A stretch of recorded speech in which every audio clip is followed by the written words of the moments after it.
जय हिंद बच्चों, कैसे हो? उम्मीद करते हैं आप लोग अच्छे होंगे। प्यारे बच्चों, आज का क्लास लेके फिर आप सबके बीच उपस्थित हो गए हैं। आज के क्लास में हम लोग अध्ययन करने वाले हैं परागकण का झड़ना, यानी जो परागकण परिपक्व हो जाता है उसके बाद स्फुटन के पश्चात झड़ता कैसे है, आज के क्लास में हम लोग समझने वाले हैं। इससे पहले वाले क्लास में आप लोग को पढ़ा दिया गया है लघु बीजाणु मातृ कोशिका। क्या पढ़ाया गया है? लघु बीजाणु मातृ कोशिका। तो लघु बीजाणु मातृ कोशिका के अर्धसूत्री विभाजन से अर्धसूत्री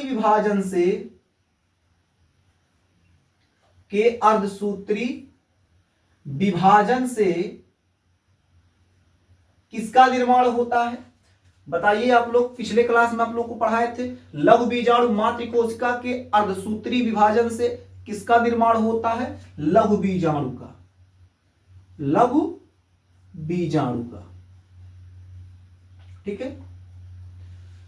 लघु बीजाणु मातृ कोशिका के अर्धसूत्री विभाजन से लघु बीजाणु का निर्माण होता है। अब हम लोग क्या करेंगे, परागकण का झड़ना जो है इसको पढ़ेंगे। इसको पढ़ने के लिए लघु बीजाणु से शुरू करना पड़ेगा। जैसे हम लोग मान लेते हैं ये हमारा एक लघु बीजाणु है। ये हमारा क्या है? लघु बीजाणु है। अब इस लघु बीजाणु का हम लोग क्या करेंगे? इस लघु बीजाणु का हम लोग अनिक्वल माइटोसिस करेंगे। इस लघु बीजाणु का अनइक्वल माइटोसिस करेंगे। ठीक है, क्या करेंगे? Unequal mitosis.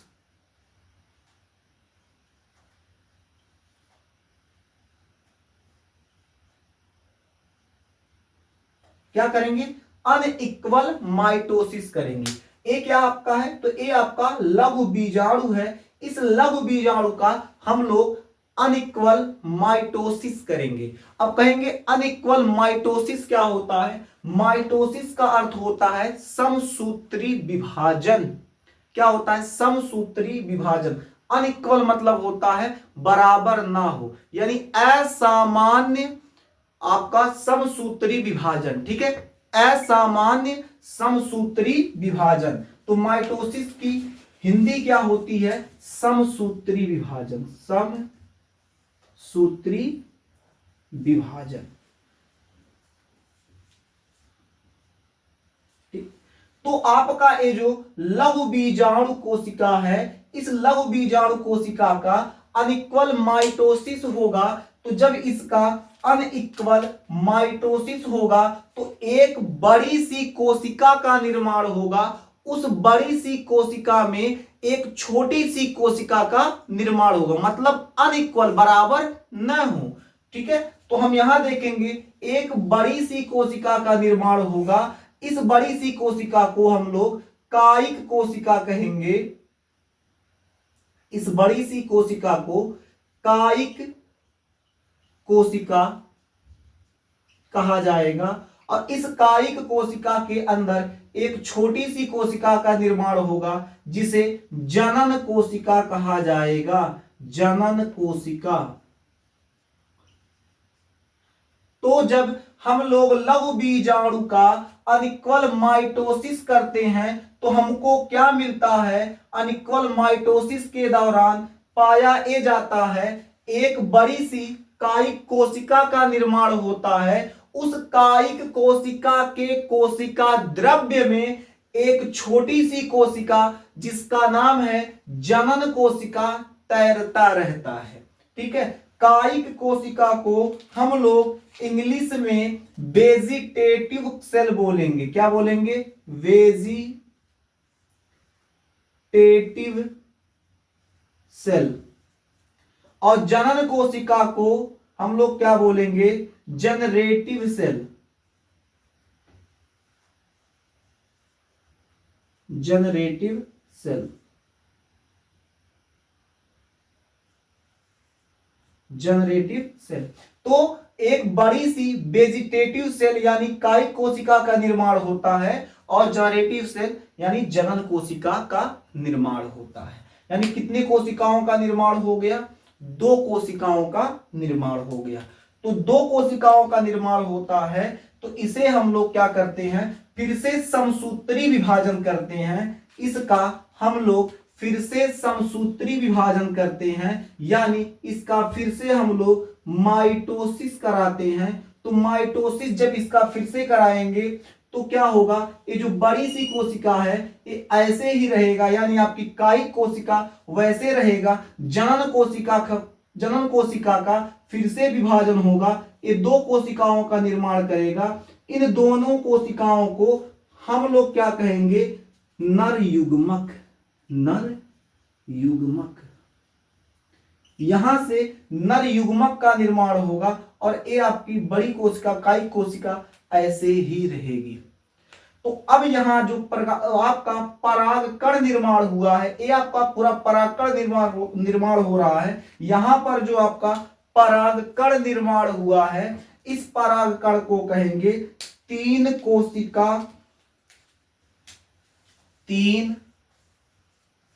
कोशिकाओं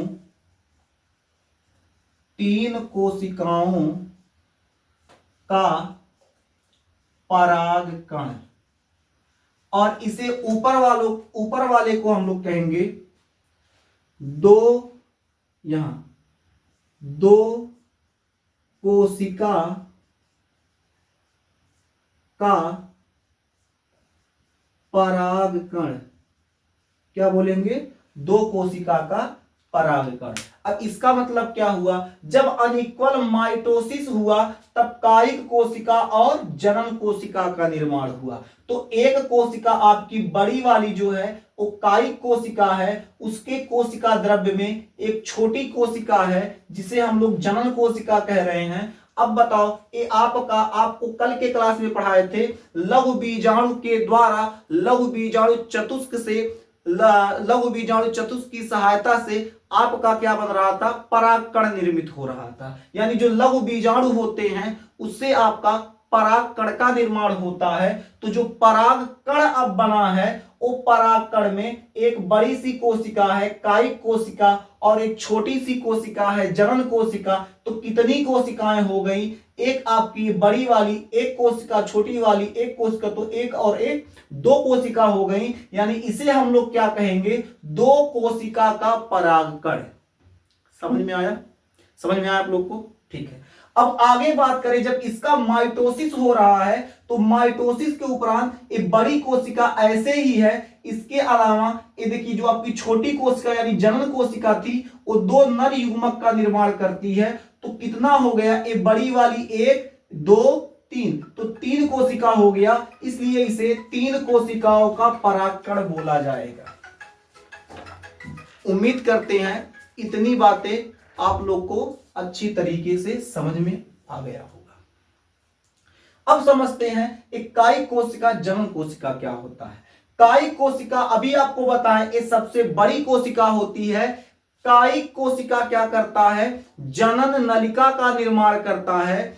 ध्यान से समझिएगा, कायिक कोशिका एक बड़ी कोशिका होती है, यह एक जनन नलिका का निर्माण करता है। इसके अलावा भोज्य पदार्थों का संग्रह करता है। और आपका जो जनन कोशिका होती है वो आपका सबसे छोटी कोशिका होती है। इसके अलावा एक कायिक कोशिका के कोशिका द्रव्य में तैरता रहता है और 2 नर युग्मकों का निर्माण करता है। तो आप हमारे साथ साथ एक हेडिंग करेंगे, हेडिंग का नाम होगा कायिक कोशिका। क्या होगा, कायिक कोशिका। अब कायिक कोशिका क्या होता है, तो अभी आपको बताएं, कायिक कोशिका यानी वेजिटेटिव सेल। यानी आपका ये जो वेजिटेटिव सेल होता है ये क्या होता है, पहला यह सबसे बड़ी कोशिका होता है। यह सबसे बड़ी कोशिका होता है। इसके अलावा यह किसका संग्रह करता है जी, तो भोज्य पदार्थों का, यह भोज्य पदार्थों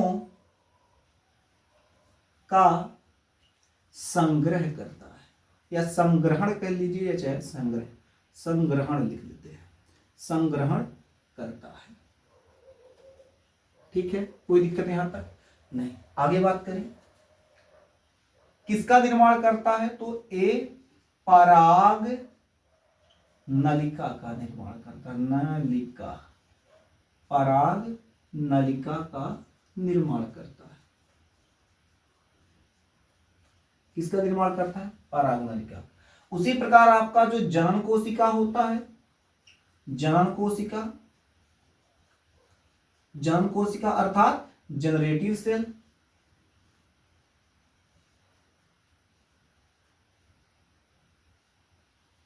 जनरेटिव सेल जो होता है आपका, इसको समझ लेते हैं।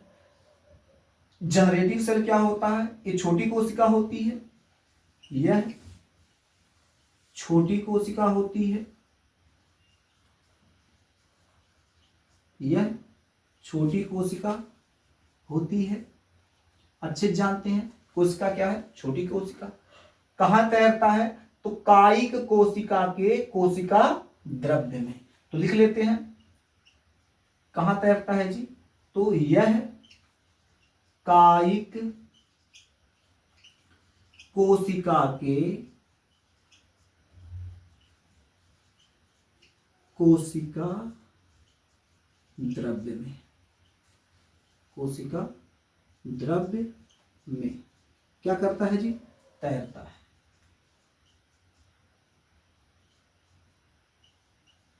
इसके अलावा नर युग्मक का निर्माण करता है। किसका निर्माण कर रहा है, आगे चल के जनन कोशिका किसका निर्माण कर रहा है, नर युग्मक का। तो लिखेंगे नर युग्मक का निर्माण करता है।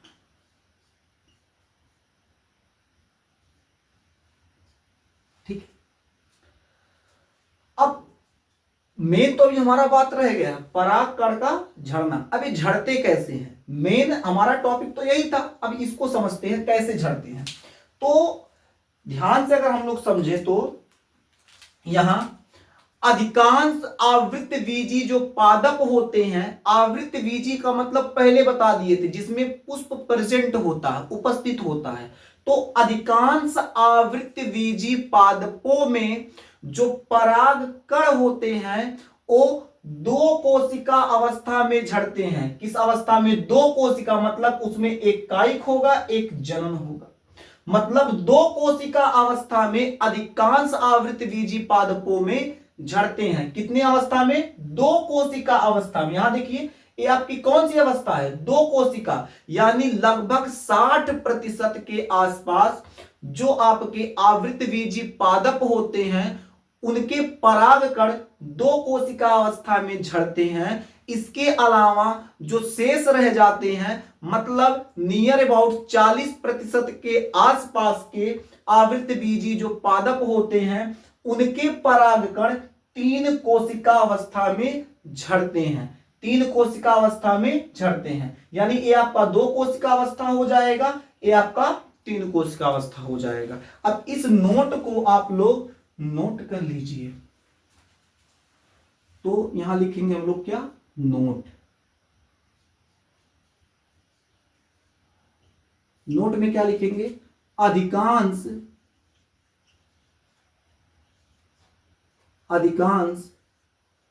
आवृत बीजी पादपों में, अधिकांश आवृतबीजी पादपों में, ब्रैकेट में ले लेते हैं लगभग कितना जी, तो 60% से अधिक, लगभग कितना, 60% से अधिक।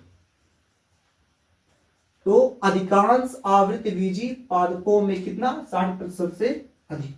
तो अधिकांश आवृतबीजी पादपों में पराग कण दो कोशिकीय अवस्था, दो कोश की अवस्था में झड़ते हैं,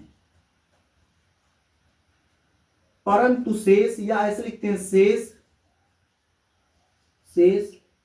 आवृत बीजी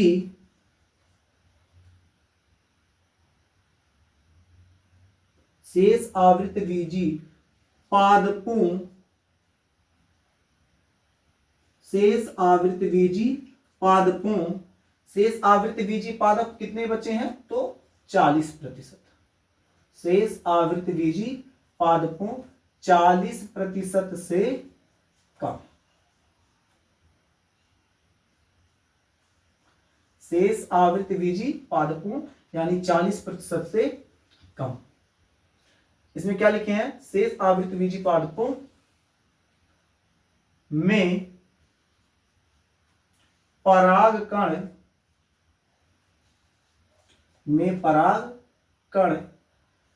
तीन कोशिका अवस्था में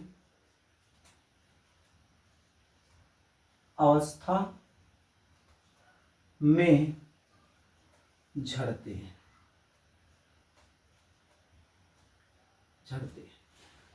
मतलब जो ये मादा युग्मक होता है, या फिर ऐसे कह सकते, ये जो मादा भाग होता है, मादा भाग यही है। अब जब परागकण झड़ेगा तो किस पर झड़ेगा? इसी पर झड़ेगा, वर्तिकाग्र पर। ये क्या है? वर्तिकाग्र। तो जब परागकण झड़ेगा तो अधिकांश में, मतलब नियर अबाउट 60% से अधिक आवृत बीजी पादपों में किस अवस्था में झड़ेगा? तो दो कोश की अवस्था में झड़ेगा। लेकिन 60% से कम यानी 40% में किस में झड़ेगा?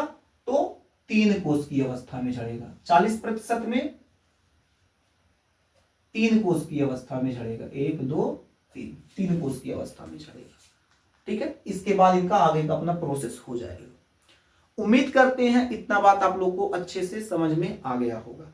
यदि आप लोग को इतना बात अच्छे से समझ में आया है तो चैनल को सब्सक्राइब करें, अपने मित्रों के पास क्लास को शेयर करें, ताकि वो भी हमारे इस चैनल संस्कार क्लासेज बाय सुरेंद्र सर से जुड़ सके और उनका भी पठन पाठन का कार्य हो सके। यदि क्लास में थोड़ा बहुत कहीं समस्या हुआ है तो क्लास को एक बार फिर से स्टार्ट करके देखिएगा, आपको बहुत बेहतर ढंग से समझ में आ जाएगा। क्लास को 1 से 2 बार देखने की आवश्यकता है। ज्यादा समस्या है तो 2 बार, 2 से तीसरी बार का समस्या नहीं होगा, 2 बार में आपका कॉन्सेप्ट क्लियर हो जाएगा। फिर मिलेंगे आपसे अगले क्लास में, तब तक के लिए जय हिंद।